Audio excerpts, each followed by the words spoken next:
State sentinel में आपका स्वागत। मैं हूं रविंदर सिंह। एक बार फिर डीलिमिटेशन कमीशन के ड्राफ्ट में चेंज देखने को मिला। ये आप सब जानते हो, भली भांति परिचित हो कि सुचेतगढ़ सीट को वापस रिस्टोर कर दिया गया है। जाहिर सी बात है, जिस तरह से मास रेजिग्नेशन हुआ था भाजपा के लोगों के द्वारा, तो एक एतराज़ था लोगों को कि ये ड्राफ्ट जो है उसमें असहमति थी। हालांकि उस सुचेतगढ़ सीट को रिस्टोर कर दिया गया, लेकिन रिजर्व कर दिया गया। मेरे साथ उसी कॉन्स्टिट्यूएंसी के सुचेतगढ़ में उन्होंने बहुत ज़्यादा काम किया है और इस बार उन्होंने इंडिपेंडेंटली डीडीसी की इलेक्शन को भी जीता। तो जाहिर सी बात है, कुछ चीज़ें इसमें बात करने लायक हैं। तरनजीत सिंह टोनी जी, आपको पहले बहुत बहुत मुबारक। आपने जो एक आवाज़ उठाई थी, सीट रिस्टोर हो गई। शुक्रिया।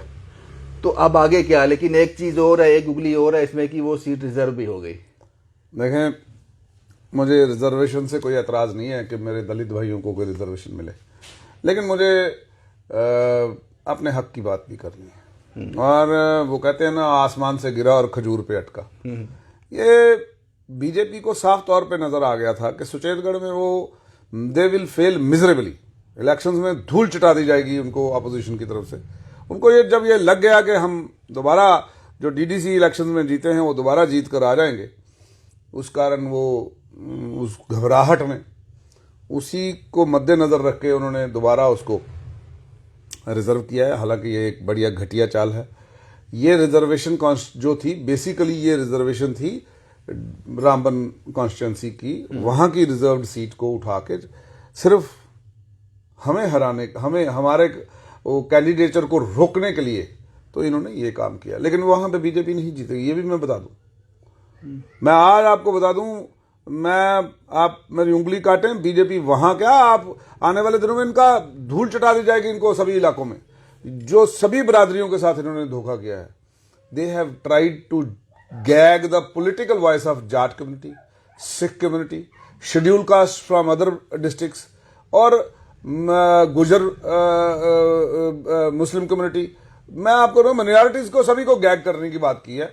वेराज उनका प्राइम काम ही यही था डीलिमिटेशन कमीशन का कि उन दबी कुचली, उन कम गिनती के जो लोग हैं उनको आवाज देना, यही उनका प्राइम काम है कि हर आदमी की उन पॉलिटिकल अहवानों में जो है उनकी आवाज हो, वो अपनी बात रख सकें। देखो, आप मुझे बताएं ना, क्यों नहीं हमारा पंजाबी का 8वें शेड्यूल में आया? हमारी रिप्रेजेंटेशन कहीं नहीं थी। हम एडमिनिस्ट्रेटिवली वीक हैं, हमारे हैं नहीं इतने लोग वहां पे बैठे हुए। टोनी साहब, ये बताएं, क्या लगता है आपको कि क्या कारण बने कि कमीशन को वापस सोचना पड़ा, इस सीट को वापस रिस्टोर किया? वो क्या कारण थे? कारण ये थे कि जो बड़े स्पष्ट लफ्जों में आप ये समझ लें कि जो उनकी बात आई, इसकी सामने आई बातचीत रविंदर राणा की, जो उन्होंने शक्ति प्रहार जी से करी, और उस पर जब साफ आ गया कि भाई ये लोग जो हैं, भाई आपको ये इलाका मैं दे रहा हूं, और वो इलेक्शन डीलिमिटेशन कमीशन के आने से पहले बोल रहे हैं। और जब डीलिमिटेशन कमीशन को मिलते हैं उसके बाद हमने सोचा ये बड़ा जुडिशियस कमीशन है, लेकिन जितना रंजना प्रकाश देसाई का हेडेड डीलिमिटेशन कमीशन ने जो बैकस्टेप किया है, जो वो हमने सजेशंस दी, they all went to dustbin. They simply signed a document prepared by BJP. एक चीज और सवाल पूछूंगा आपसे, जिस तरह आपने जिक्र किया अभी कि वो जो ऑडियो लीक हुआ था रविंदर रैना साहब और शक्ति प्रहार साहब का, उसमें साफ साफ हमने सुना, आपने सुना, उसमें कोई दो राय है नहीं। आपको नहीं लगता कि अगर ये नाम कुछ अलग अलग होते, रविंदर रैना की जगह, शक्ति प्रहार की जगह कोई और पार्टी से होती, कोई और नाम होते, तो डीलिमिटेशन कमीशन को इनको शो कॉज नोटिस जारी करना चाहिए था? आपने ये कैसे बातें की और पब्लिक डोमेन में कैसे आ गई? ये कैसे आप कर सकते हो? इस पर कोई बात ही नहीं हुई। वो जनाब रविंदर रैना ने जब सत्यपाल मलिक यहां आए तो उन्होंने क्या बोला था? ये हमारा गवर्नर आ गया है। अभी भी देखे ना, अभी वो कहते हैं ये हमारा गवर्नर है। हर मीटिंग में तीसरी बार कहते हैं ये हमारा गवर्नर है। हमने माना आपका गवर्नर है, और लग रहा है, हम कहते हैं ऐसे लोग आप ही के होने चाहिए जिन्होंने माइनिंग माफिया यहां पे लाया, जिन्होंने लिकर माफिया लाया। अब ये शराब की दुकानें गली गली, हर मंदिर के पास एक शराब की दुकान खुल जाएगी, ताकि आप जो है आप बिल्कुल अपनी आवाज ही ना उठाएं, आप नशे में धुत रहें। जम्मू का ये उन्होंने दिया है सिला, ये 370 तोड़ के किया कि यहां हर घर के पास एक शराब की दुकान खोल दी जाए, लोग पढ़े नहीं शराबी बने, ये दिया बीजेपी ने। और उसके बाद ये जो कर रहे हैं हमारे साथ, आप देखें ना कौन सा हिसाब कर रहे हैं। आप मुझे एक चीज़ बताओ, आपने इसमें कोई दो राय नहीं है, इसमें सब जानते हैं कि आपने डीडीसी का चुनाव जीता है, लोगों में काम किया है, लोगों ने आपको जिताया है, इस पर तो मोहर है, इसमें तो कोई दो राय है नहीं। लेकिन आपने जो काम किया सुचेतगढ़ में, पिछले लंबे समय से हम आपको देखते आ रहे हैं, बदकिस्मती से आप उस वहाँ तक पहुँच नहीं पाए, यहाँ तक अब आपका सफ़र शुरू हो गया था। अब आपको लग रहा था कि तरनजीत सिंह टोनी उस मकाम को हासिल कर रहा था जिसके लिए उसने लंबी मुशक्क़त की है, काम किया, सुचेतगढ़ कॉन्स्टिट्यूंसी में एक नाम बनाया, लोगों का विश्वास जीता है। At the end of the day जब ये इस तरह की चीज़ें सामने आती है तो अंदर बंदा टूट जाता है, लगता है कि नहीं, मैं बड़ा रब पे भरोसा करने वाला बंदा हूँ। दुख है अंदर से। देखें थोड़ा आता है दिल में कि भाई आप देखें मई के बाद मेरे इलाके में कोई शायद सड़क बचती जो बनाने लायक रहती, जिसको काला कर रहा था लोग। मैंने highest number of project sanction करवाए नबार्ड से। वो था वो टाइमली प्रिपेयर करे, हर जगह भेजे, हर टेबल टू टेबल फॉलो किया। आप ये सोचो कि मैं ये देखना चाहता था कि क्या है जो रोकता है काम करने से। कुछ नहीं रोकता, आप सिर्फ आपको वहां हर ऑफिस में जाना है, आपको हर नहीं। देखिए मेरा काम नहीं रुक पाएगा, मेरे को रोकना बड़ा मुश्किल है इनसे, वो मेरे हाथ में। आपके लोग ही बदल दिए? नहीं, ऐसा नहीं है। If it has to happen, अगर उस रब ने मुझे वहां पहुंचाना है तो वो कहीं भी, मैं आरसपुरा से लड़ूंगा, कोई ऐसी बात नहीं। मेरे लोग जो पूरी फोर्स है वो वहां से लड़ेगी। हमने एक अगले ड्राफ्ट में वो भी रिजर्व हो जाए। मैं नहीं देखो उसको तो उन्होंने डी रिजर्व किया है। हाँ। अगर हमारी पहली कोशिश है कि हम जो अपने ऑब्जेक्शंस भी देंगे और मैंने भाई सुचेतगढ़ को ओपन करने की बात भी करेंगे, लेकिन आज हमें दुख हो रहा है कि बीजेपी के जो वो पैदों से इन्होंने वो करवाया रेजिग्नेशन, उससे ज्यादा फर्क नहीं पड़ा।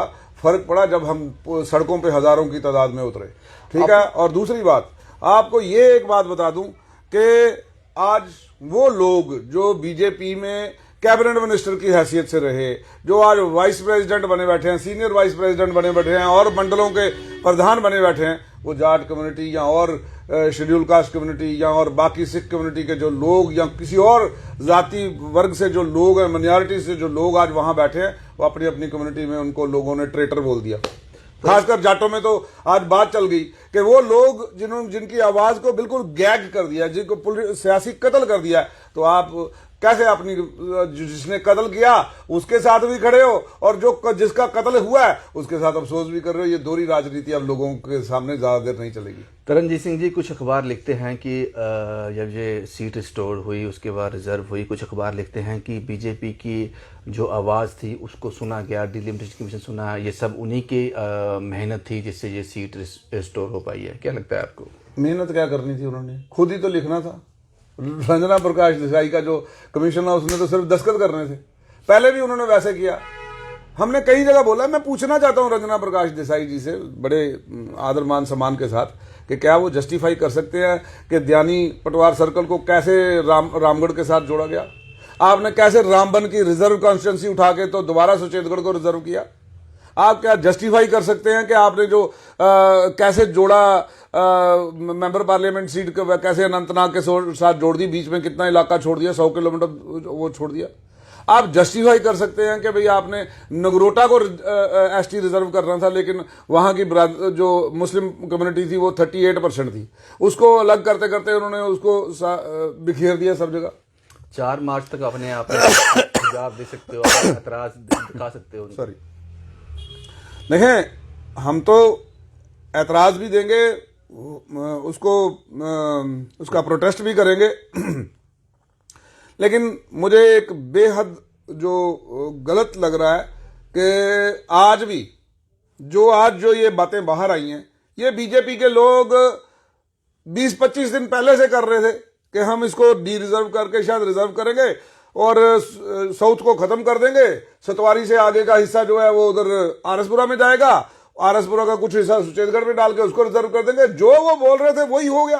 तो इसका मतलब कौन है ये जो ये बात बाहर आ रही है? आपकी कौन सी लिख कौन रहा है ये? इसका मतलब बीजेपी ही लिख रही है। उन्हीं के लोग जो कहते हैं वो हो रहा है। तो इसका मतलब बीजेपी को मेहनत करने की जरूरत नहीं है, वो खुद ही लिख रहे हैं, रबर पेंसिल पास है, मिटा के वो लिख रहे हैं। रविंद्र रैना साहब कहते हैं जो ऑडियो लीक हुआ था वो एडिट किया गया है, हमने तो ऐसा कुछ कहा नहीं, ये एडिट करके वो बनाया गया है। जनाब, ये पार्टी झूठों की है, प्रधानमंत्री से लेके नीचे तक सब झूठ बोल रहे हैं।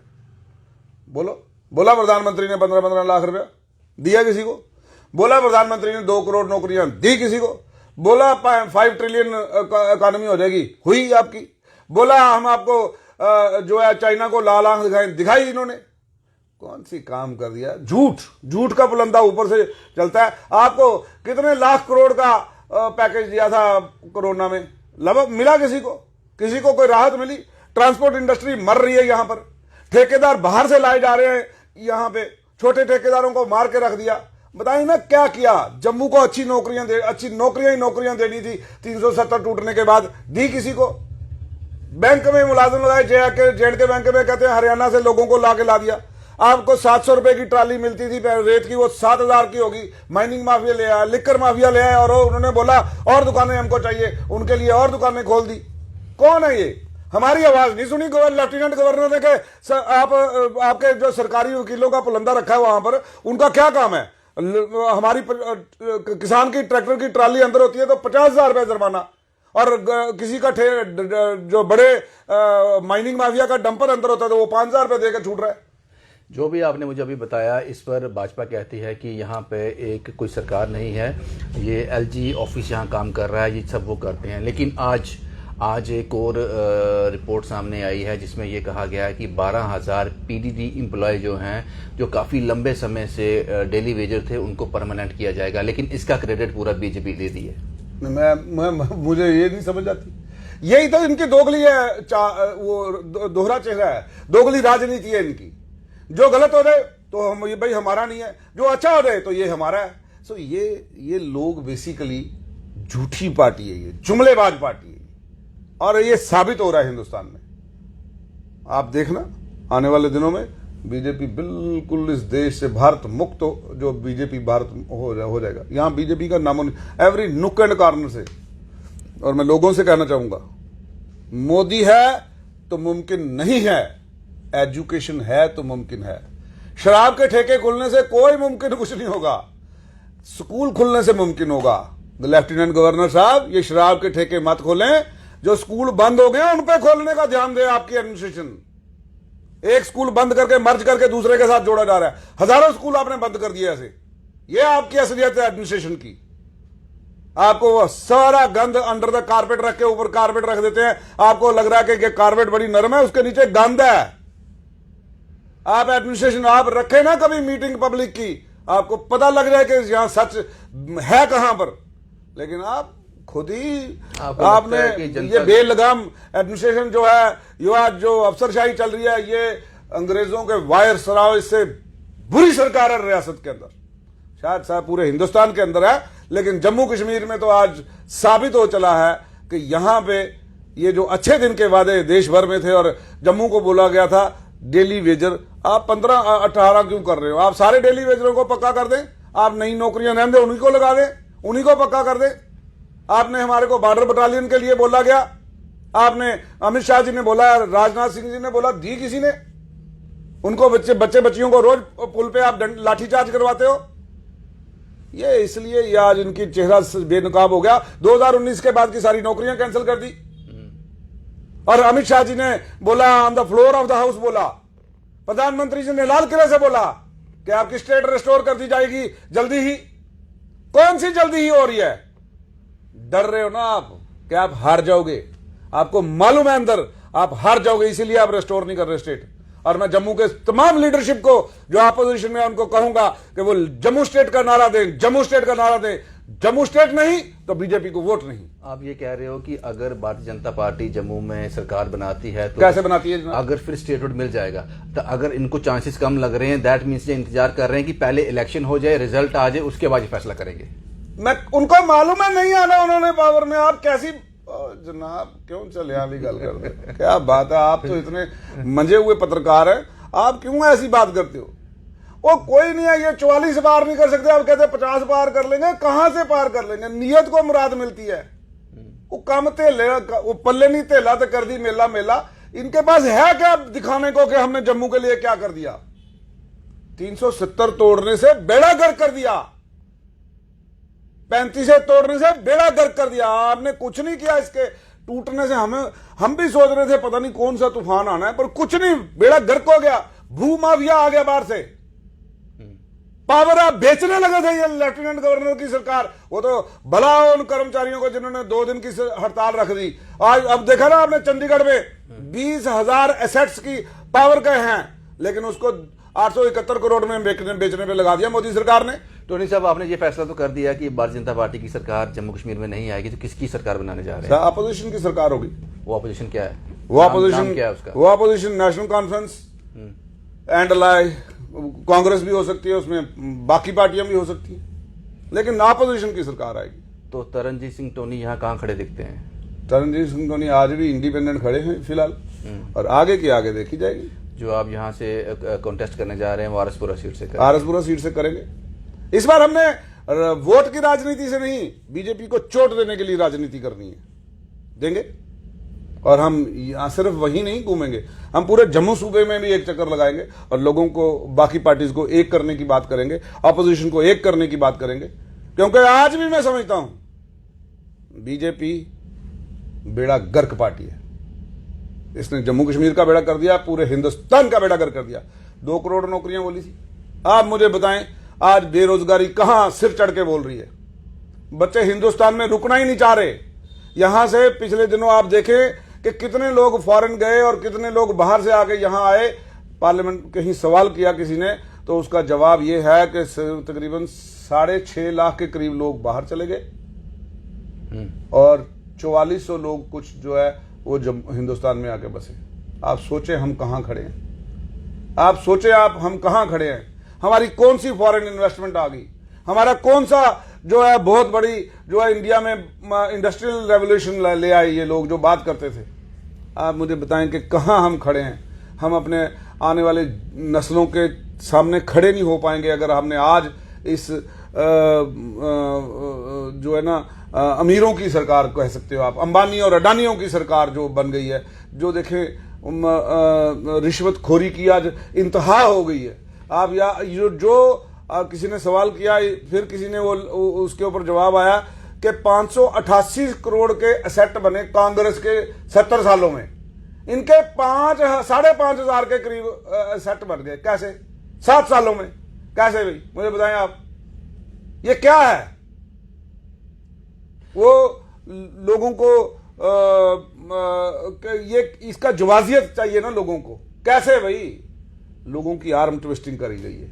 तरनजीत जी, ये मसले तो हम आपसे डिस्कस करते रहेंगे, जो भी लेकिन डीलिमिटेशन कमीशन नहीं है ये, इसको कृपया आप भी डीलिमिटेशन कमीशन कहना बंद कर दें। ये डिस्क्रिमिनेशन कमीशन है। It has discriminated against six, it has discriminated against schedule caste, it has discriminated Gravely against Jats.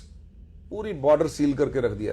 देखें आप, कभी आप कह सकते हैं, हम नहीं कह सकते, लेकिन हमें we have been hit, we have been backstabbed, we have been politically murdered. कुछ राहत तो मिली, कॉन्स्टिट्यूएंसी तो रिस्टोर हो गई। अरे जनाब मेरी एक बात सुने, कॉन्स्टिट्यूएंसी मैं कह रहा हूं मैं I belong to Sikh community as well and I belong to Jat community as well. I have where I belong, I have a duty to represent their cause। वो उनके मेंबर्स, मेरी कम्युनिटी दोनों के मेंबर्स आज मुझे बोल रहे हैं, मेरे शेड्यूल कास्ट लोग मुझे बोल रहे हैं, वहां से फोन आ रहे हैं रामबन से कि टोनी जी हमारी भी आवाज उठाए, हमारी कॉन्स्टिट्यूंसी वापस क्यों नहीं आ रही, वहां से क्यों उठा ली गई? क्योंकि कभी चनैनी रिजर्व होती थी तो कभी रामबन रिजर्व होती थी। डॉक्टर चमन लाल जीता था वहां से, किसी भी पार्टी का जीते, लेकिन उनको भी तो एक चाहिए थी। वहां से इसलिए उठाई गई क्योंकि वहां पे इन्होंने अपना कोई जम्मू में इनको लगा कि जम्मू डिस्ट्रिक्ट को पहले सील किया जाए और जो आवाज बुलंद होकर इनके खिलाफ बोलती है पहले उसको गैग किया जाए। तो ये, लेकिन शुक्रिया टोनी साहब। मैं फिर कहूंगा, अंजाम उसके हाथ है, तू आगाज करके देख, तू भीगे हुए परों से परवाज करके देख। ये उसके हाथ में है, उड़ाना नहीं उड़ाना। हमारा काम है कोशिश करना। हम इतने भी बुज़दिल नहीं है कि हम दूसरी जगह जाके लड़ने से घबराएं। हम लड़ेंगे और लोगों के लिए लड़ेंगे और लोगों के काज के लिए लड़ेंगे और जम्मू के लिए लड़ेंगे और लोगों को बताएंगे कि जम्मू के लिए कौन खड़ा हो सकता है। ये नहीं खड़े हो सकते क्योंकि ये सारे करप्शन से लिप्त हैं। एक फूटी कौड़ी नहीं हमारे खिलाफ कोई साबित कर सकता। आप देखें ना, कोर्ट ऑर्डर करती है, हाई कोर्ट डिप्टी चीफ मिनिस्टरों के खिलाफ, किसी की जमीन है, किसी की कोठी है, किसी कैबिनेट मंत्री ने यहां पे रिजॉर्ट्स बना लिए हुए हैं, जेके रिजॉर्ट्स, ऑर्डर है हाई कोर्ट का कि डिमोलिश करो। जेडीए वो नहीं सुनती। जेडीए जाके गरीब गुजरों का घर उठाती है जो 100 साल यहां पहले बैठे हुए, प्री इंडिपेंडेंस के बैठे हुए हैं। आप देखें, ये है इनके पास। तो वो देख रहा है, उसकी लाठी बेआवाज है, पड़ेगी इन पे और बहुत बुरी तरह पड़ेगी। शुक्रिया टोनी साहब हमसे बात करने के लिए। कुछ मुद्दे जो डेवलपमेंट हुई थी उस पर हमने बात की। और तरनजीत सिंह टोनी के पास हम इसलिए भी आते हैं, इनका इंटरव्यू हमने हर सुचेतगढ़ कॉन्स्टिट्यूएंसी से जितने लोग वहाँ से व्यवस्था थे हमने उन सबको अप्रोच किया। कुछ लोग बोलने के लिए तैयार नहीं हैं और कुछ कैमरा के सामने आना नहीं चाहते। हालांकि दिल में वो भी मायूस जरूर होंगे, दुख उनको जरूर होगा, लेकिन पता नहीं क्यों कैमरा से क्यों डरते हैं वो लोग, क्यों नहीं खुलकर बात करते। हम उनके पास भी जाते, बेबाक बोलते हैं, खुल के बोलते हैं। उसमें कितना सच होता है, कितनी हकीकत होती है, ये आप लोग बेहतर जानते हो। बस यही हमारा इशू था। सुचेतगढ़ कॉन्स्टिट्यूएंसी को रिस्टोर कर दिया गया है और रिजर्व भी कर दिया गया है। 4 मार्च तक वक्त दिया गया है कि जनता का जो ओपिनियन कमीशन के पास जाएगा या जो ऑनरेबल एमपीस हैं उनका क्या लोग उनके कहते हैं वो रिपोर्ट पेश करेंगे। और उसके बाद 6 मई तक ये कमीशन के पास वक्त है। उसके बाद मुझे लगता है कि 4 मार्च के बाद तो इस ड्राफ्ट को फाइनल कर दिया जाएगा और जल्द ही जो एक फाइनल रिपोर्ट है, एक अभी धुंधली तस्वीर सामने आ रही है, एक साफ तस्वीर जो है वो जल्द सामने आ जाएगी। शुभम कुमार के साथ Ravindra Singh, the state sentinel के लिए।